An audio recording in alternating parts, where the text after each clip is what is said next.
Fell asleep in my tea last night. Face planted right on the plate. So bloody shattered. Claire couldn't stop laughing. Mash stuck on me lashes. Gravy matted in me fringe. Coming round, not knowing where I was for a second. Is he safe? Did I forget to collect his prescriptions? Looking down at what looked like a kid's drawing of me stupid face. She was howling now. Tears streaming down her cheeks. Just about to whip out her phone to take a picture. My instant reaction was to cry. Big, blobby toddler tears. Cold gravy dripping down me top. Why didn't you check I was all right first? I felt like I had a hangover.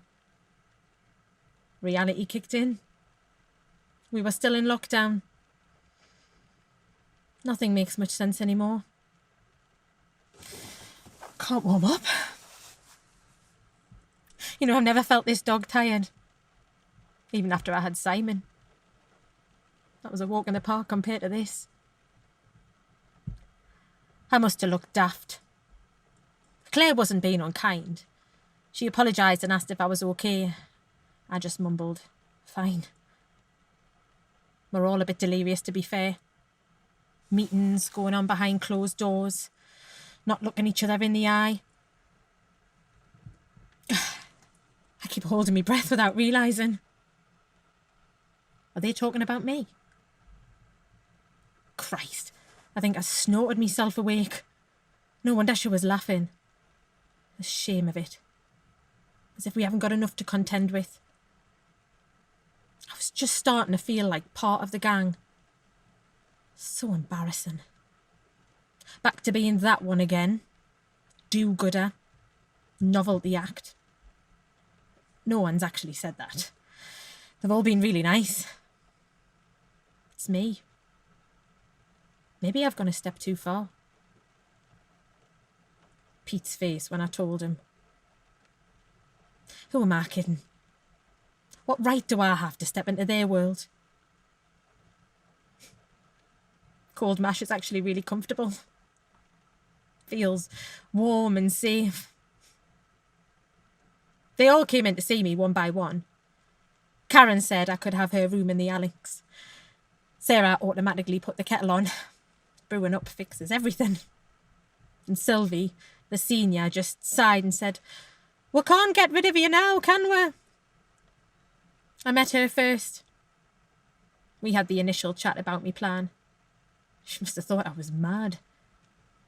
I didn't flinch when they mentioned tests and assessments. This wasn't going to be a holiday. I knew that. He was all that mattered.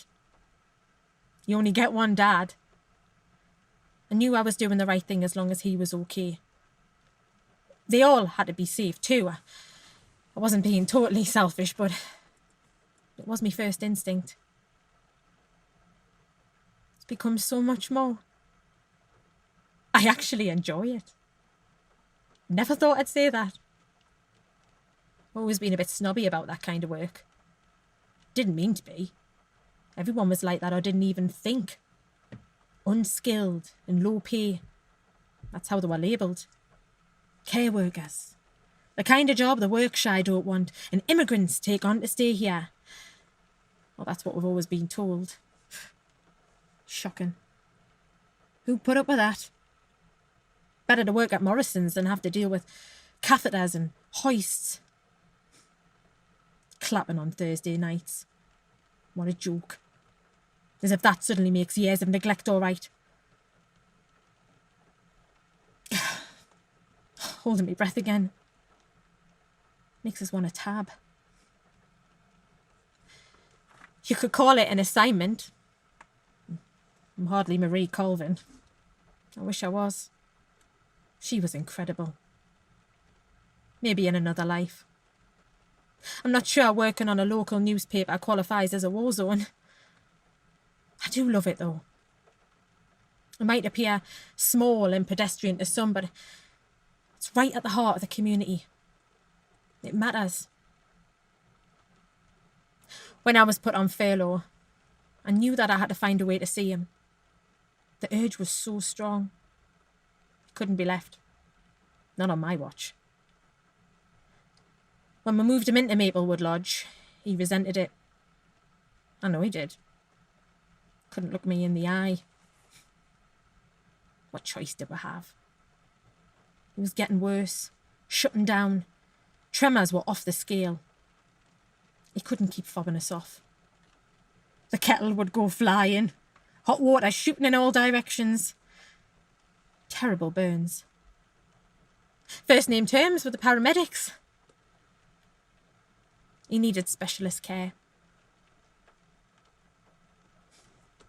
I think my mum would have liked it there, on the edge of Fulwell Quarry Nature Reserve. She would have spotted the big and the small skipper. Bit of a butterfly expert. They would have loved walking through the wildflower meadows. This isn't going to be the rest of my life. I'm not stopping being a reporter. It's temporary. Like they keep telling us, this is a chance to volunteer. Something I've been meaning to do for years, I just never got round to it. I got through all the tests. There were 8 of them in total, and they lasted 90 minutes each. Zoom's knackering, isn't it? DBS check to follow. I kept pushing to see if there was any way to speed up the process. Daily calls, weekly email to check in. Surely they needed me in there ASAP.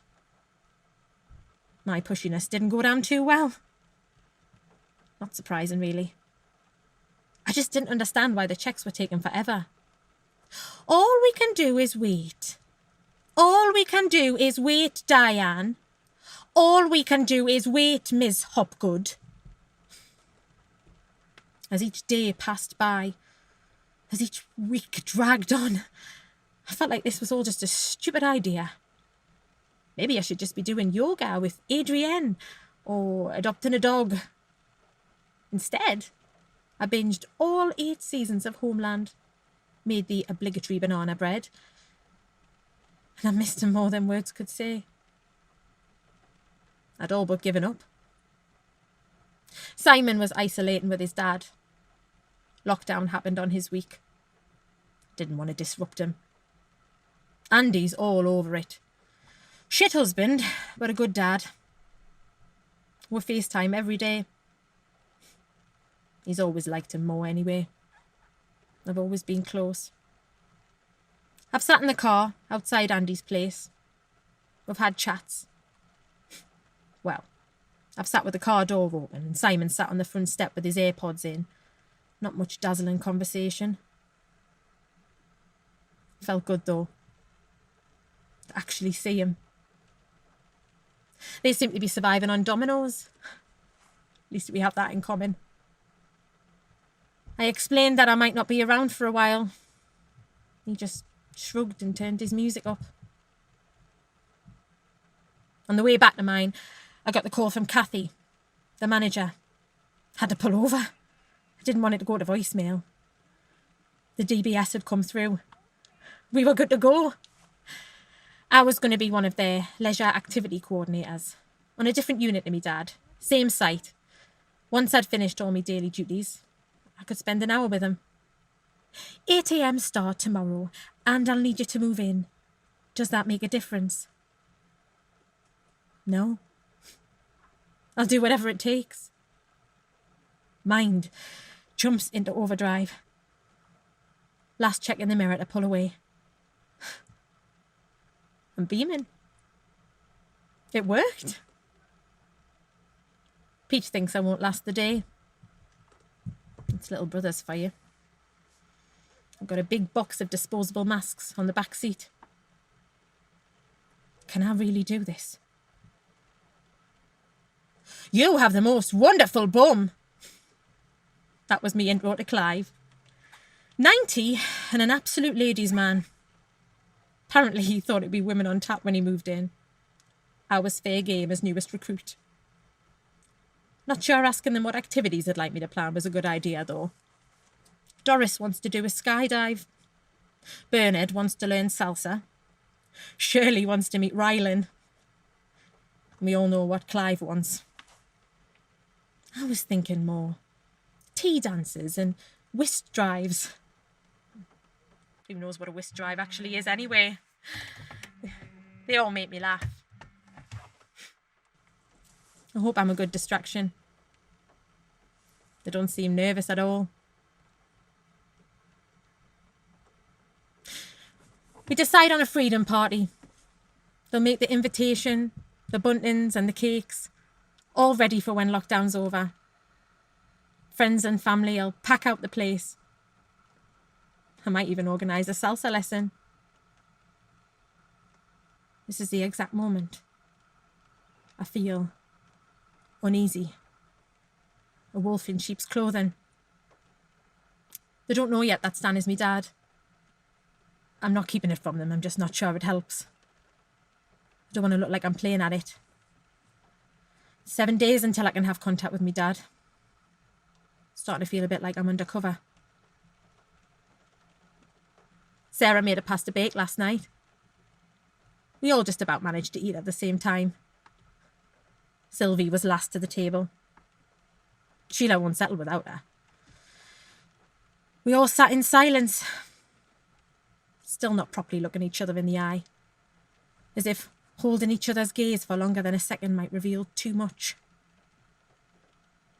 Nobody can warm up. Constantly on the edge. Exhausted. This could be the best thing to happen to this place. Everyone looks at Clay, stunned. Well, come on.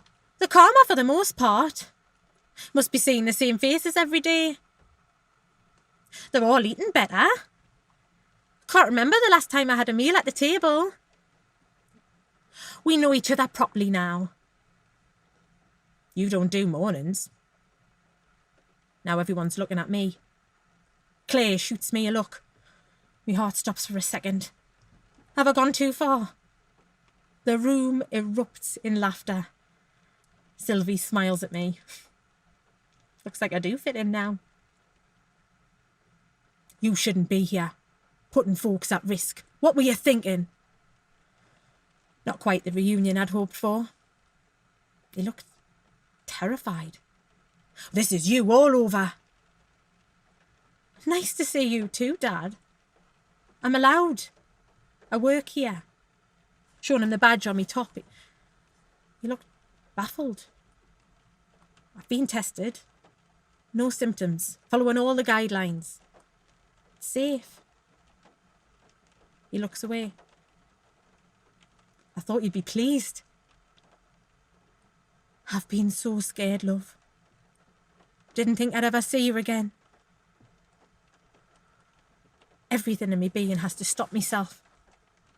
I cross my arms, pushing hard. I want to run to him, hug him, hold his hand, kiss his cheek. I take a deep breath.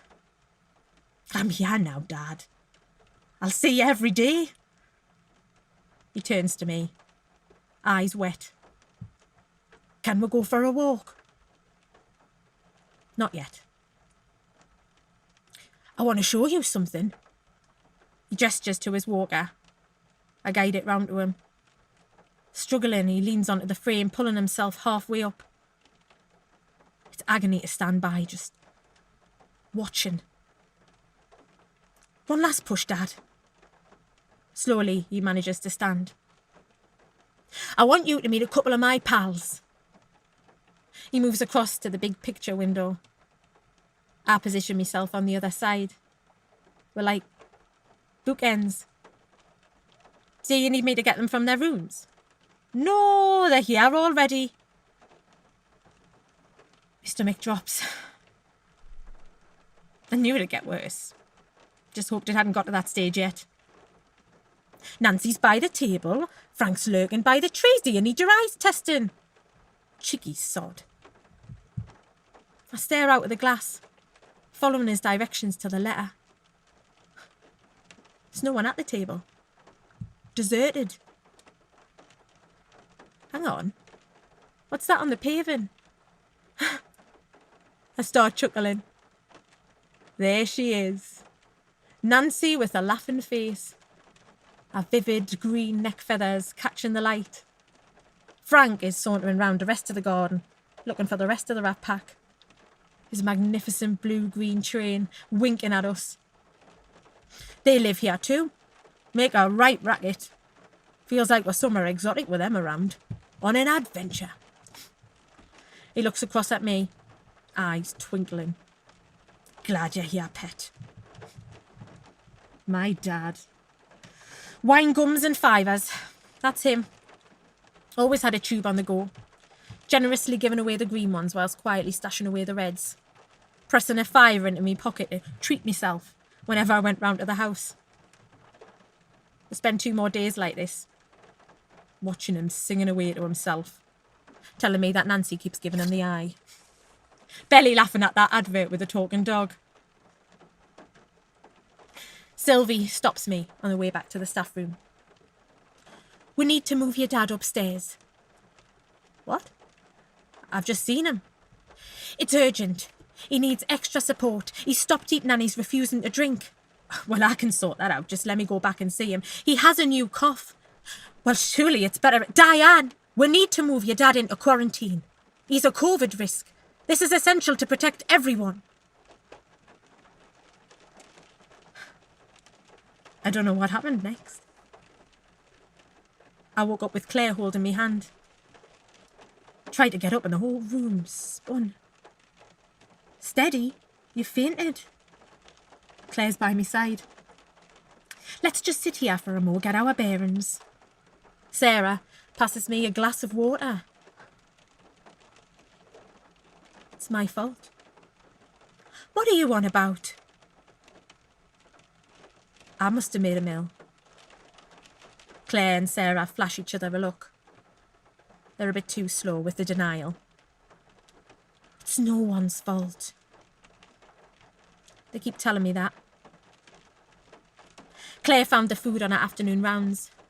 He'd been hiding it in his cardigan pockets. Trails of it around the garden. Frank and Nancy mustn't have been partial. As if he was leaving crumbs to find his way home. I woke up at 2 a.m. in the annex. Had to get out. Boiling hot. My head was about to explode. Walking across the courtyard, I could see the strip lights blinking across the corridor at the top of the main house. He's up there. Curtains drawn. Bedside lamp on. Not detected. It's here on the app. Negative. I had a drive-through test. Nurse in full PPE kit. I haven't touched anyone. Not even my own son. Ordered everything online. This can't be happening. I sat out all night, watching his room. Willing him to get through this. Begging for it to be something else. Sarah brought me out a brew at dawn. She couldn't sleep either.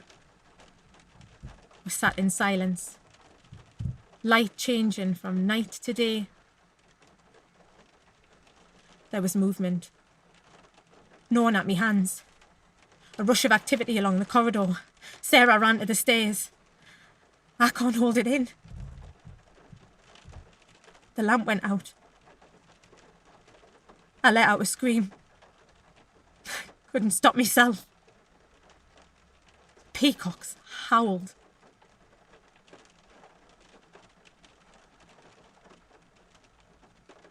Pete won't talk to me.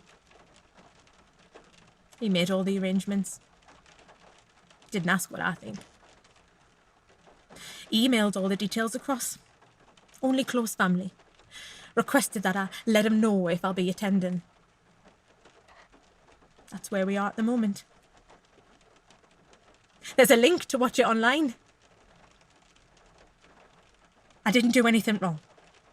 I was just trying to be there for me dad. We don't know exactly. Andy and Simon sent me a Domino's the other night. Broke me heart. So lovely. Sylvie said I can take all the time I need. Post-mortem's being delayed by a fortnight. There's a backlog. He'll be bagged up like hazardous waste. I can't stop watching the news. The daily briefings. Why aren't they doing anything? The care homes are on their knees and Maplewood Lodge is no different. At breaking point and running out of PPE. Or is it easier just to kill off all the older population than to fork out to properly care for them?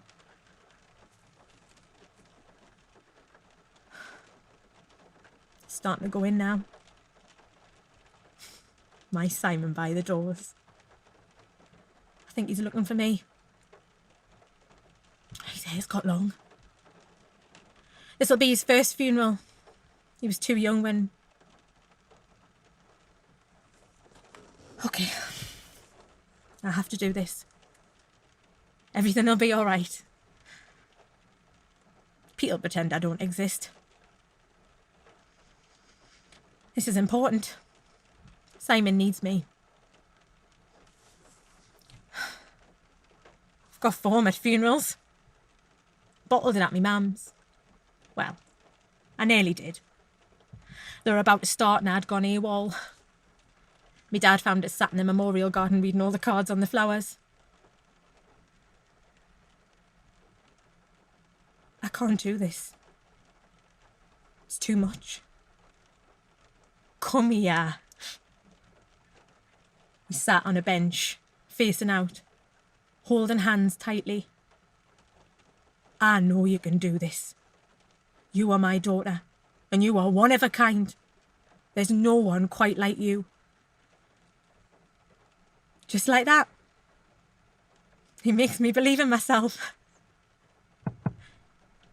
I know. I know. It's time, isn't it?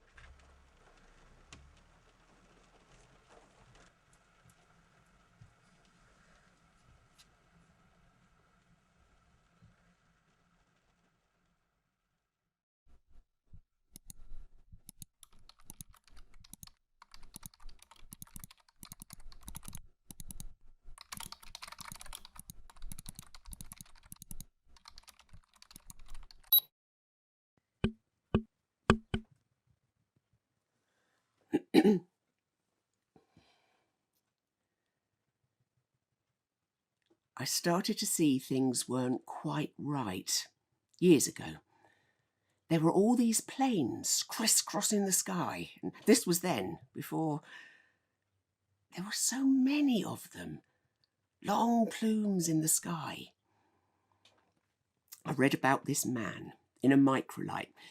It's one of those sail things with an engine somewhere. I can't remember. And suddenly, this thing just fell out the sky. No reason, just like that. They said that... They said he'd run out of fuel. But when he crashed, there was a huge fire. People said they heard the engine running as he fell. I mean, how could there have been a fire if he'd run out of petrol? Then I read on the internet about these chemtrails. They spray something, these planes. It's what you see in the vapour trails. It's something poisonous. It's not good for you. I'm not sure what it does, but I know it's there. People laughed at me when I told them. Don't be so gullible, they said. They're just vapour trails, jet planes. But if that story's true about the microlight, it makes you think. I mean, it was years ago, but it's been at the back of my mind for ages. It's niggled. All these allergies nowadays, people getting ill, the environment. Something's going on. We moved here a couple of years back. We used to be in a village, but everyone talked about us, Reg and me. Not to us, but behind our backs. It was something and nothing, but it got to us. When we went in the shop, conversation just stopped, like they were talking about us. I know we're a bit different. Reg had a good job. He was on the base. Not a pilot or anything glamorous. Security. General dog's body. 20 years of it. But he's got a pension. He had to be smart. But since then he's got all these tattoos. Crazy bugger. I never had a job, not a proper one. That's what my mum always said. I made things, sold them at markets. Pin money. Anyway, after Reg left work, we decided to up sticks and live in a van. Reg fitted it out. It was comfortable. With a bed and a kitchen. We even had a wood burner. Didn't have a loo, but we had a shovel. We thought we'd see a bit of the country after all the years living in flatlands out in Suffolk. It was great. Scotland, the lakes, down to Cornwall, Wales, anywhere we could stop. Sometimes they moved us on. I suppose people thought we were a threat. Travellers, jippos. We lived on nothing. Wonderful times. We had 5 years in that van. Then we thought we'd come off the road, stop travelling. We found an old wreck of a building in Wales. A bit isolated, but we liked that. We scraped the money together and made a nice place to settle down. Reg did the building work, just like he'd done with the van. We had running water, well, a stream, a loo, solar panels, and the internet. Where would I be without Facebook? I've never been much good with technology. I leave that up to Reg, but Facebook's so easy. And the friends you make. I joined loads of groups. Animals, nature. I even joined a knitting group. I haven't knitted for ages. I thought I might pick it up again during lockdown. Dream on. There's one that's right up my street. Living off grid. Fantastic. Full of really good advice. People are always willing to share what they know. People you've never met. I've got 75 new friends off it. One bloke, Dave, it's been really good. He's got the same outlook on life as me. He says he was something in finance, then gave it all up to live different. Good on him. Didn't take long to start chatting on WhatsApp. There we are, putting the world to rights. And suddenly he'll say, Marion, I've got something to send you, and ping, there'll be a link in the text box. It's always interesting, makes me think. I need that. Did I say we've got a daughter? She's mine, not by Reg.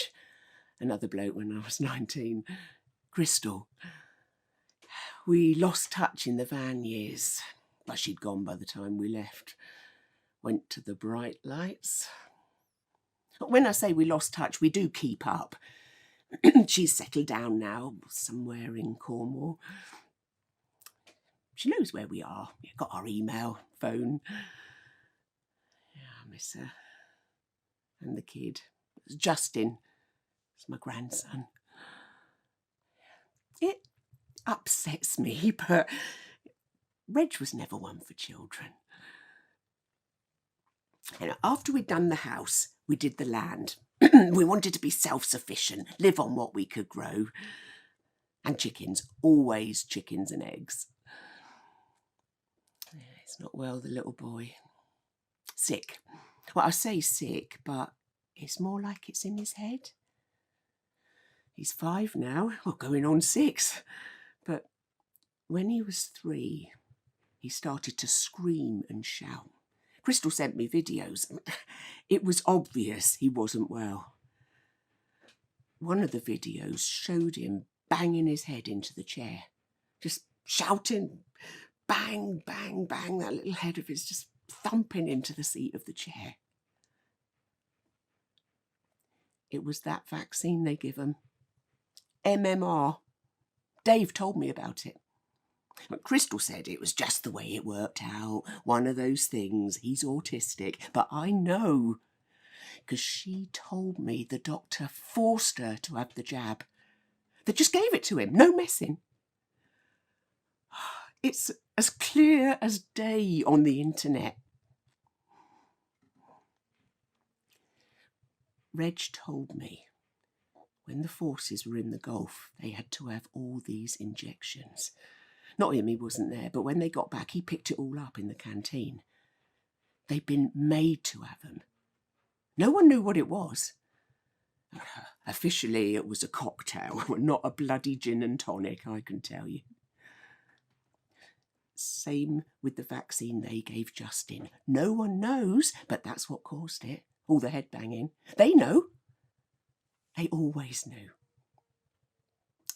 Social experiment that went wrong. Same with the virus. Who knows where it comes from? During the first lockdown, I spent hours on the internet trying to find out. Reg was outside doing what he does, tinkering, bit of gardening, building a new shed. Oh, they're full of old carpets. He loves his cars. But I was inside. I had to find out. I needed to. Locked down, locked up, locked out, told what to do. Fact is, I don't know anyone who's had it. Not even sure it's real. One of the things Dave and me talked about is 5G. Reg learned on the base radio waves could be really dangerous. They'd been warned not to get too close to the nose cones where the radar is. It could fry you alive. 5G, just as bad. I read all this stuff. How they have to wear special suits up the masts. Dave sent me a message about a big march in Birmingham. Now, I am not a demonstration person. I didn't go on any of those marches about the Iraq thing. That's what Reg was doing, how he was earning his money. I wasn't about to complain. But I talked to Reg about it, the march. Said we might go. I wasn't sure if he'd be up for it. But he was. I said we might meet up with my Facebook friend. Be funny to meet him in the flesh. We went in the van, found somewhere to park up. I mean, that was hard because they put up all these barriers to stop vans getting in. Lots of places. It's typical somehow.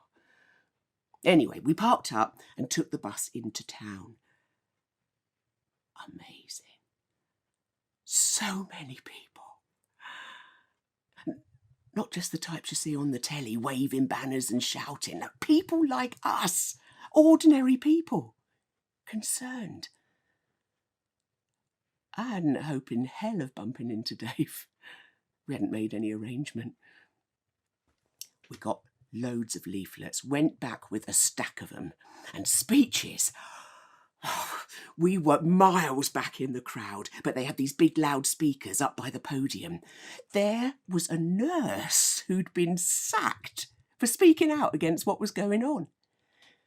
She said 5G was causing the virus. I can believe that. Someone talked about how we were all going to be forced to be vaccinated. How Bill Gates, Microsoft, was planning to put a chip into everyone on the planet. You won't find that in the newspapers. And then, at the end, this man came to the front. He was the last speaker. Everyone cheered. He was brilliant. It was like a breath of fresh air. About how the government was keeping things from us. How there was a plan. How it was all secret, but he knew. He'd found out things I never imagined. Really frightening. We're being lied to. It's all about control. 5G, children disappearing, the virus, the vaccinations. He said the virus was man-made. I believe him. It makes so much sense. These things don't just appear out of nowhere. He showed how all the bits of the puzzle fit together. He called it the New World Order. That's what they want. And they're using the virus to get their way, just like that. It's breathtaking, horrifying. I'm really angry about all this. What have we done to deserve it? Reg didn't say much, but I could see him nodding. He must know things from the base he's never told me. It all fits. I'm not wearing this anymore. You can go to prison if you don't. According to Dave, lots of people have been arrested for not wearing one. When the man at the meeting said everyone should take theirs off, I could see people hesitating. Not that many people were wearing them. I took mine off. The couple next to me did. And then everyone did. Just ripping them off and chucking them on the ground. Mind control, that's what it is. It felt like liberation. The square was littered with masks when we left, like confetti. We got back to the van, drove home. Since then, I've been going through the leaflets. Amazing. I never realised how much we were being controlled. Living like we do, quite remote, I thought we were free, independent. But we're not. We're slaves. Slaves to a secret cabal. Pawns. When she was a kid, Crystal came home from school and said, "Mum, are we prawns?" I said, "What?" "Prawns," she said. "Mr. Bailey at school said we were all like prawns in a bigger game." The penny dropped. She meant pawns. I said, "No, that's silly. You're Crystal. You're not a pawn." But she was right. We are pawns in a bigger game, and they don't want us to know the rules. But I'm beginning to, and I'm angry. Fucking furious. Most people's eyes are closed. They just don't want to know.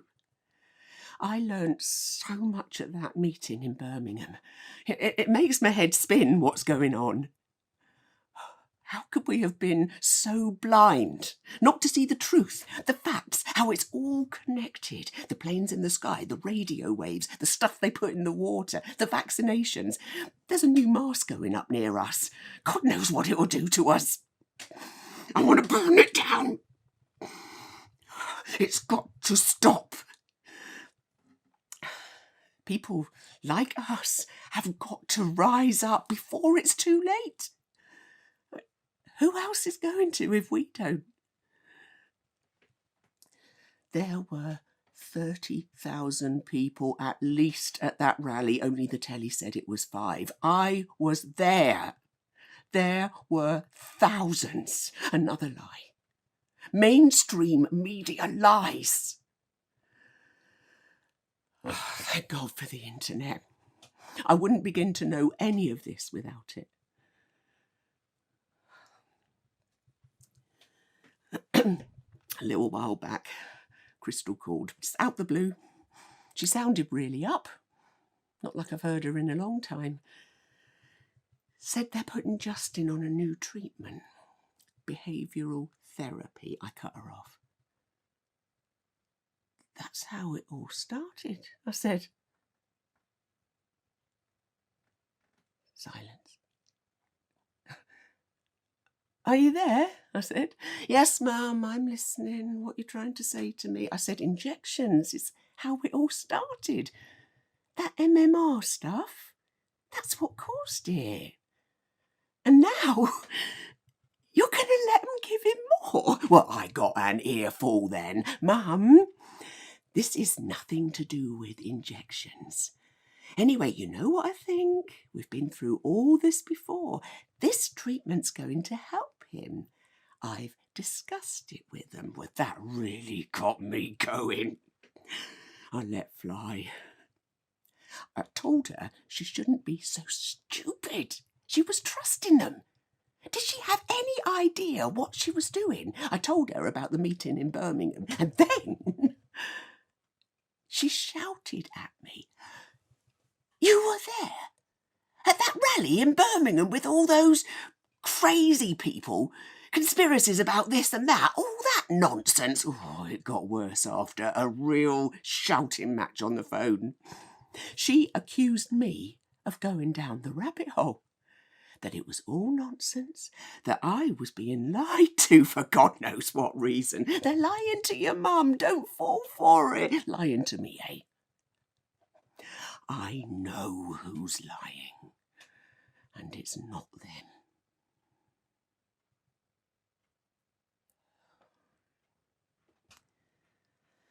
We slammed the phone down on each other. My own daughter, my flesh and blood, and she can't see. I've had it up to here. I've read the book. But she hasn't even opened the cover. I got straight on to Dave. I knew he'd know what to do. He'd tell me what to say to her to make her believe. He'd have another fact, something she didn't know. But he's vanished. And his Facebook page is gone. Even his WhatsApp's not working. They must have got him. They must have.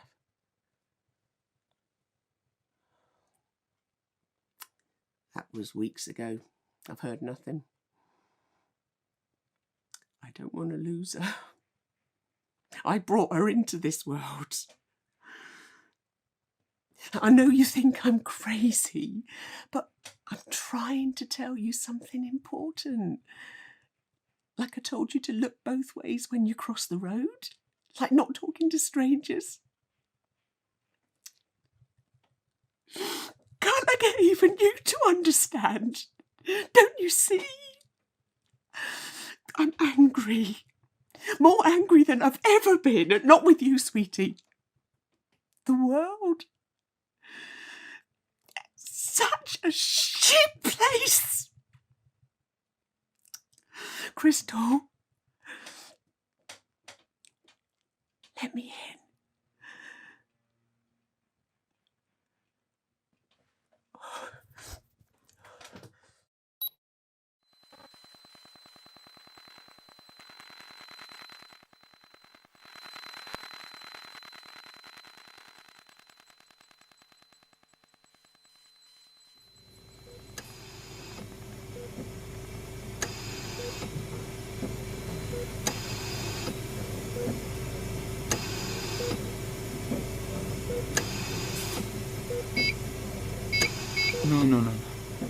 No, stay.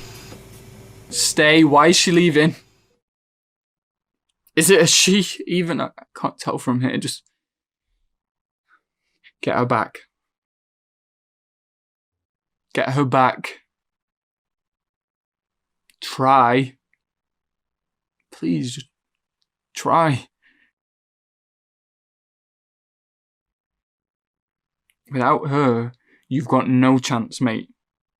So just do something. Right? Wave your arms about, or shout, or scream. Just do something, for God's sake. Sorry. I didn't mean to shout at you. It's just she's not coming back, is she? No, I don't know. Maybe they take turns. I can't tell. I'm still figuring this situation out. All she seems to do is check the monitors and press the buttons that go beep, beep, beep.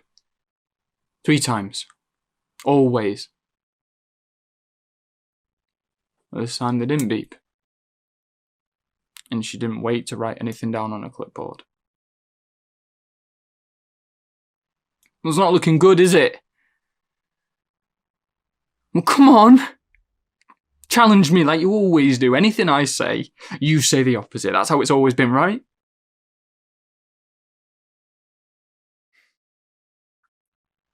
If she comes back, when she comes back, it's game over, more or less. Unless you help them. Let them know that you're still in there. Unless you fight. You hear me? Imagine I'm right there taunting you to do something. Just do something.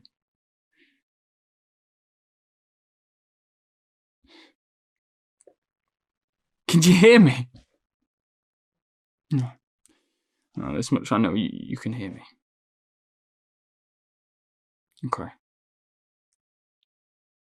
Okay.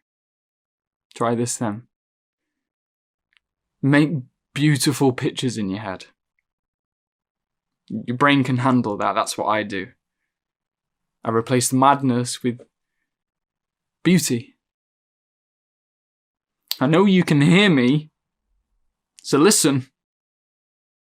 You can't block me out. You can't interrupt. You can't wag your finger at me, spitting out every swear word in every language that you know. None of that. You are in my captive audience.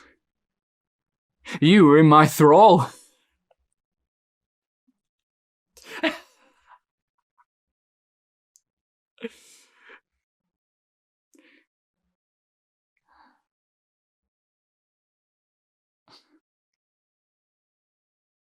I can't tell if you disapprove.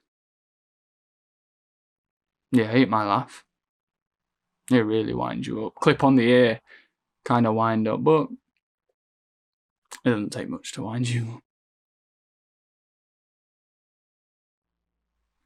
No matter what, you always wanted to know what was going on in here. Even in the middle of some red face and spitting and spewing spite, you always wanted to know what I was thinking. You're curious about what made me tick. Well, not now, obviously. Now it's just us. Look at you. Invaded and snatched of your everyday life. Looking like some pod person. And pod is far more a subtle word than bubble. Well, maybe bubble sounds cozier and more bearable. Things were different. Would we be in the same bubble? Do you think?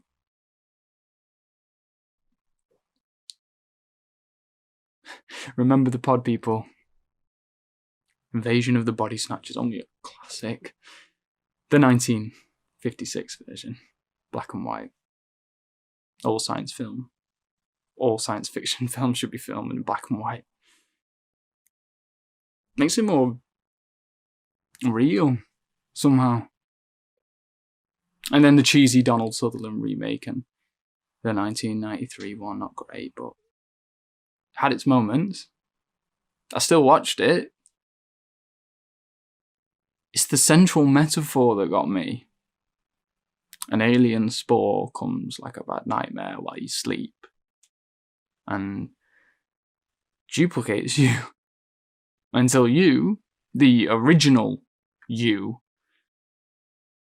disintegrates to dust. You can't tell the real humans from the duplicates except for their lack of emotions.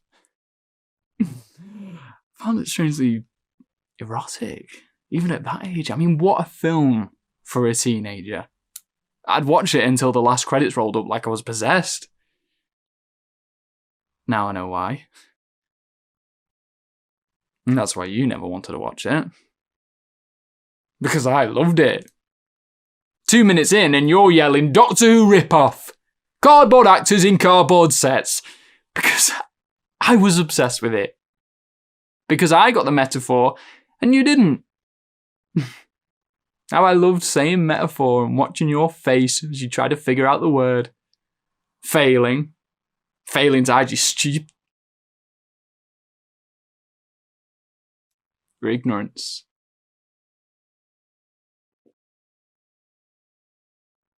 Invasion of the Body Snatchers is not science fiction. Not for me. I knew that kind of paranoia. I knew that kind of fear. That feeling that something could come in the night and just steal the real me. I think of all the years when you thought I was the one invaded by an alien force. How helpless you felt, trying to figure me out. I understand that torture now. Now that the roles are reversed.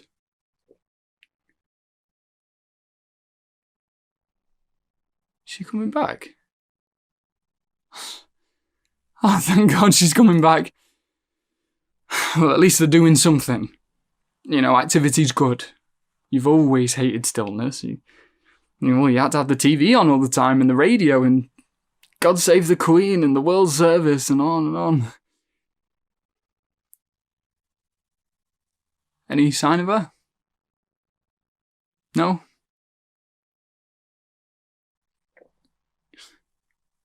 Forgot to tell her to turn the volume up. There's no point whittering on if you can't hear me.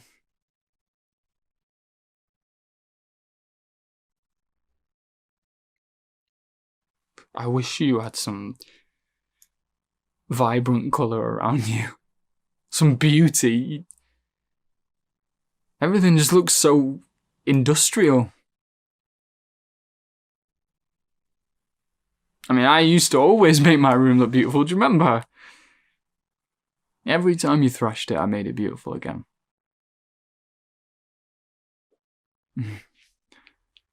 I've got this picture in my room.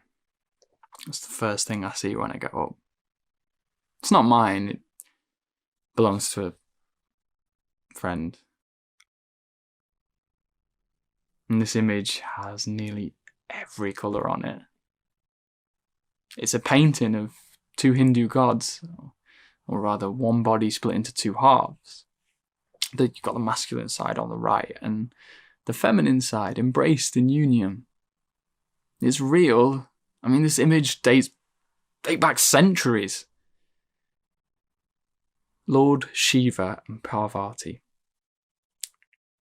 It's real. People worship this beautiful image. Ardhanarishwara. It's not just male and female, it's all about the merging of the masculine energy with the feminine. I know all about Ardhanarishwara. It was like I was being held in that embrace. Not an alien invasion at all, just life in all its beauty. That image is everything. I see it everywhere I go. All this time not knowing that the real me, essential me, is as old as time. But at last I found it. Just in time.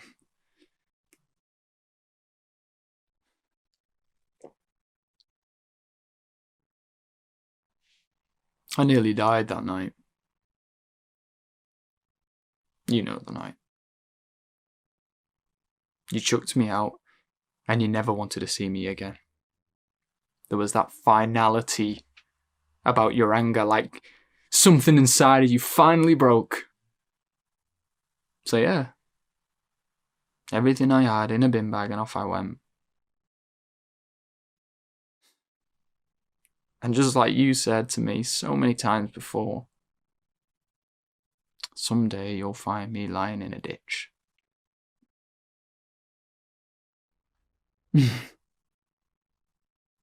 And just like you said, it didn't take long. You see, the ugliness of life disgorges a person, or two, or three, or in my case, a drunken gang fueled by cheap booze and hate. Hate and hit after hit after hit until your head splits and your blood mingles with the dog shit on the cobbled pavement.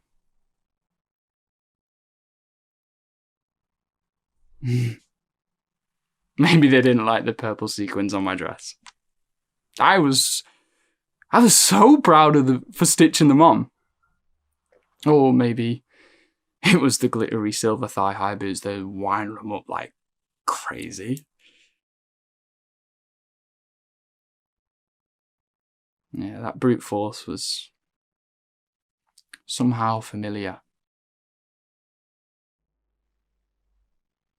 I lay there for a long time, thinking beautiful thoughts, until it all went dark. 38 stitches to reform the skull.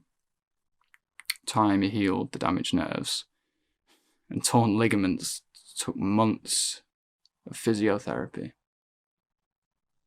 A patched up doll. Until slowly I could dance again.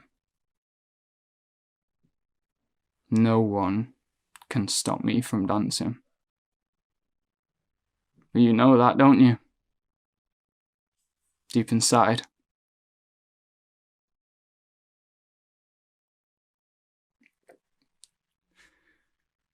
That oatmeal beige wall, I can think of at least 5 ways to shush it up. And maybe you like it. It suits you, sir.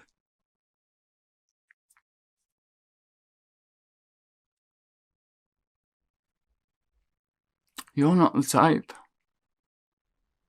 You won't go gently into the night. That's what I thought. All these 5 years self-healing. I had it all planned out. The grand gesture. My unconditional, heartfelt forgiveness of you. I'll say I forgive you. Your face will screw up. Something bitter builds on your tongue. And I cower, secretly valiant as you lash out. That was the predictable dynamic. Not this pod person. That spore has grabbed you by the balls and it won't let go.